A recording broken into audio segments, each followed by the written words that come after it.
everyone. Thanks so much for tuning in. Today is my second podcast episode where I am contributing to my If This, Then What series. And basically what this is I explain if you are experiencing this symptom or if this is happening to you, then I share what to do about it. Our first episode on our If This, Then What series was all about knee kissing, where your knees cave inward. And I explain why it's happening and what to do about it and give a few examples of exercises. So today we're going to be talking about if this, then what, if you fell, if you landed on the floor and you need to know exactly what to do.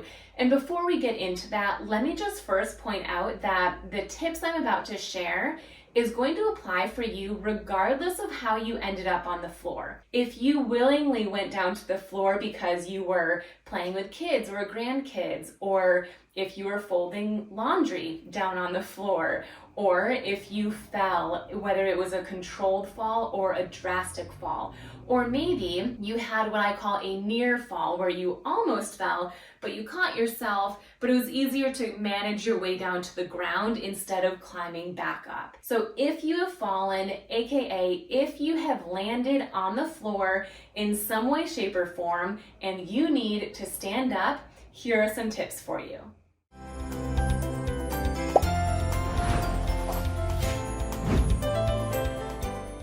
The first thing that you can do if you end up on the floor is to rest and reset, especially if the reason that you are on the floor is because you had a controlled or uncontrolled fall. If you are on the floor simply because you were playing with kids or grandkids and you feel calm, cool, and collected, then you're fine. But most of the time that we end up on the floor from a fall, whether controlled or not, we end up feeling a bit anxious, a bit nervous, and we try as quickly as possible to get up, especially if we don't want other people to see. But it's really important to know that when we are on the floor and when a situation like that happens, our body can be in shock. And when our body is in shock, it doesn't respond the way that it normally does, and that can make getting up very challenging. So if possible, when you fall to the ground, again, controlled, meaning you were in control, it wasn't hard, you didn't hurt yourself, it was fine, or uncontrolled, meaning you just fell flat down, the best thing you can do is rest for a bit. And if possible, scoot your way to a wall or a piece of furniture where you can relax against it. The more you're holding yourself up in the middle of a room, the more your body is still going to be on high alert. And when it's on high alert, it's not going to work as well and as optimally as it could and should. So you're going to want to rest. And everyone is different. For some of my clients, they need to rest for a minute or two. But I have other clients who need to rest for 10 to 20 minutes. Basically, you want to rest until you feel calm, cool, and collected. One way you can allow this to happen even sooner is by doing some belly breathing. So while you're resting, you can put one or both hands on your lower belly. And as you inhale, you'll want your belly to extend out. So breathe in and belly goes out. And then exhale and your belly comes in. We'll do a few of those. So if you're sitting or whatever position you're in right now, listening or watching this, definitely try this with me because you can do this anywhere. Inhale through your nose and your belly comes out. And exhale and your belly comes in. Let's do one more. Inhale. Exhale. Now this might feel very weird to you because this is different from the normal way of our breathing. Normally as we inhale, our belly comes in, and as we exhale, it goes out. But the way to calm our body by activating our vagus nerve is using the technique that we just practiced, where you inhale and your belly comes out, exhale and your belly comes in.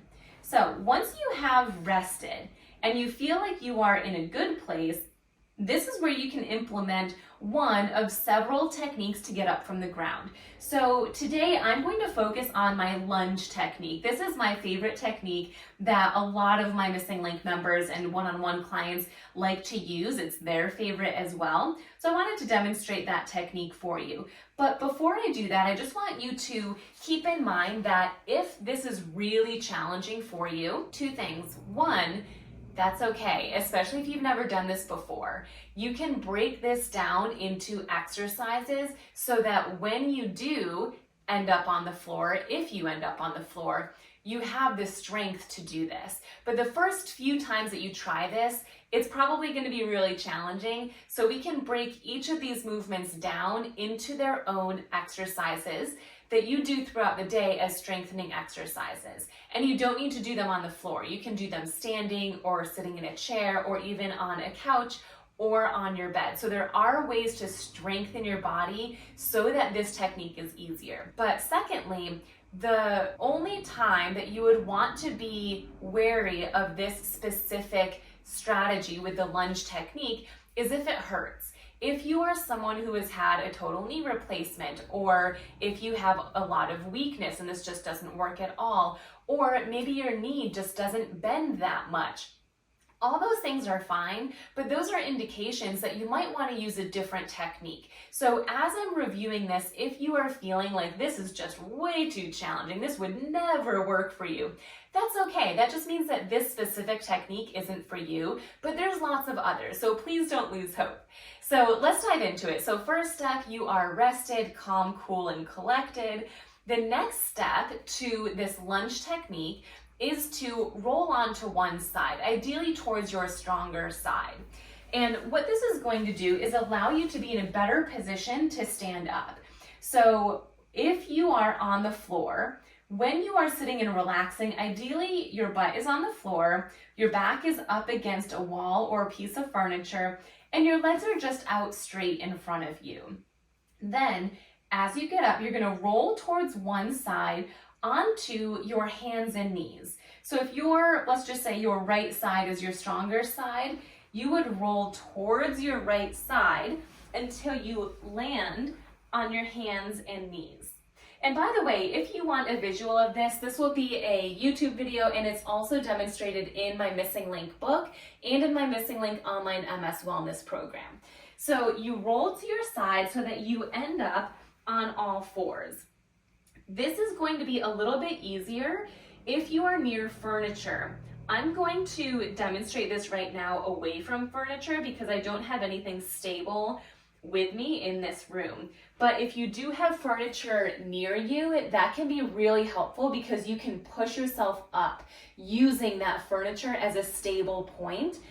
So the best way to get close to furniture would be before you roll. So as you are sitting on your bottom and your back is relaxed against a wall or a piece of furniture, this is when you could shimmy yourself towards furniture. So that would be one option. The other option is after you roll. So you roll to your side, you're on your hands and knees. If it's easier for you to crawl this way, you can crawl over to furniture and use it to help you that way. For the purposes of this video, just so you can see exactly what I'm doing, and I am not going to use furniture, but please know that it is there to help. Okay, so you're on all fours, your hands are on the ground, your knees are on the ground. From here, the next step is to get up into this tall kneeling position.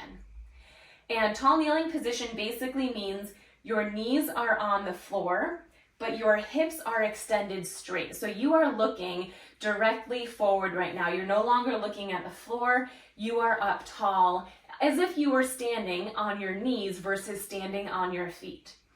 Now from here, and this is the most challenging part for most people, from here, you're going to want to bring one leg forward. Again, this is going to be a bit easier if you bring your stronger leg forward first, but bring one leg forward so that the foot lands on the ground. And this often looks many ways. So if possible, this is the hardest variation that I'll show you first.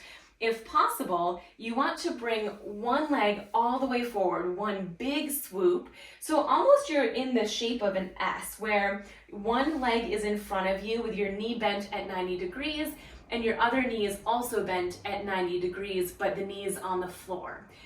Getting to that position can be so challenging. So if that's really challenging for you, please know that you can get into that same position with a lot of mini steps. Instead of one big swoop, you can take baby steps with your toes touching the ground the whole time until you land in that position. Or you can actually use your hand to help. Our arms can be great tools in standing up.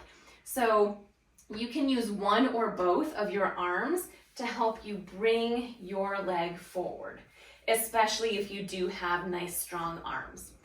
Once you have one leg in front of you and one leg behind you, you're going to curl the toes of the back leg under, so the bottom of your toes are on the ground. Now from here, we're going to push up into a standing position. So again, one knee is on the floor, the other foot is on the floor, and you're going to press up. And you can put as much weight as you need to into your strong leg. Once you're here, you're in a fully standing position, but you have this really wide stance. So once that is the case, you can either move your back leg forward, and that can take several steps or one big step, or you can move your front leg backward. Again, that can take several small steps or one big step, whichever one is easier for you. Typically for me, stepping forward is a bit easier than stepping backward.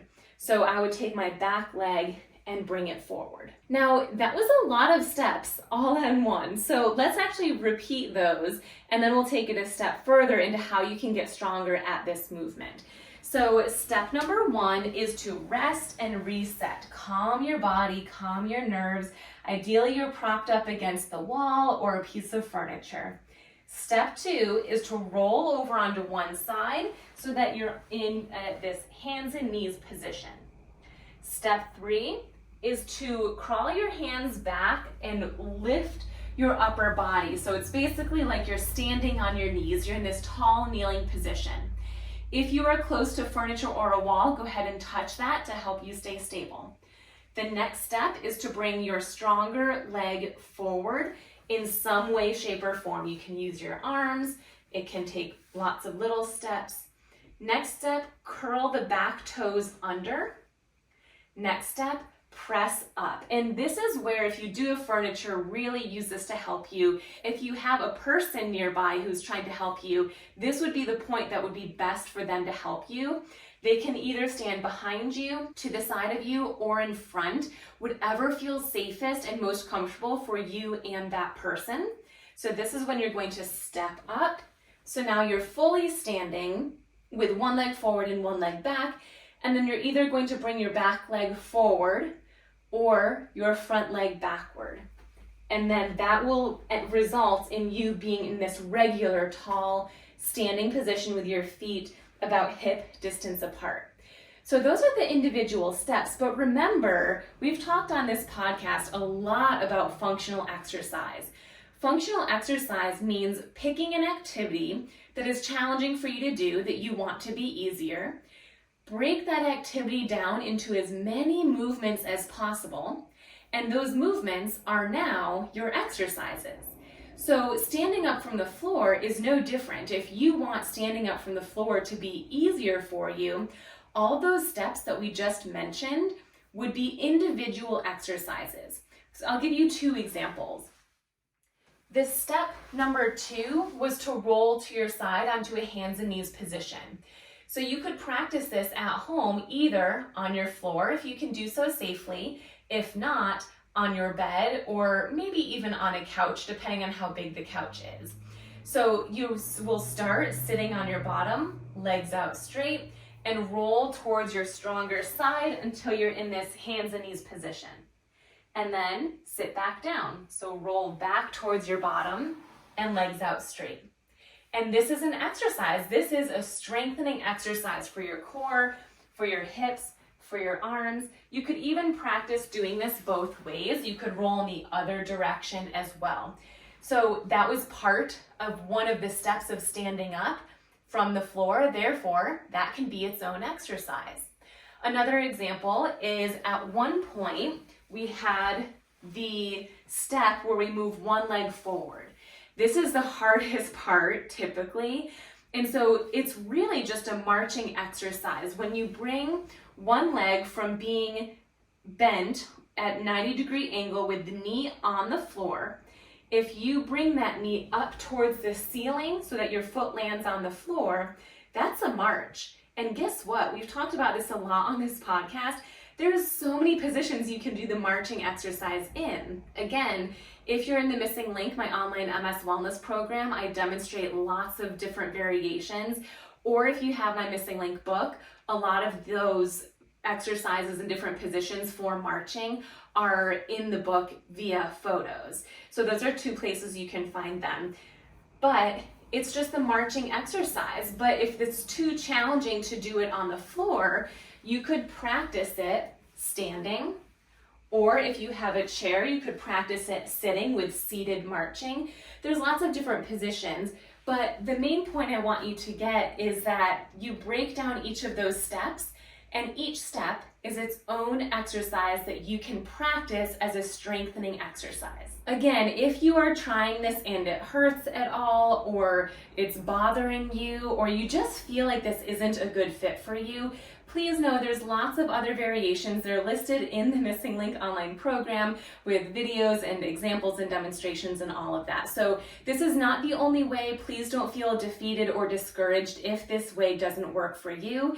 And if it doesn't work for you, but you're hoping it can in the future, definitely start to practice some of these exercises into your daily routine about 4 to 5 days per week. I hope you enjoyed my If This, Then What series for If You Fall, Then What Do You Do?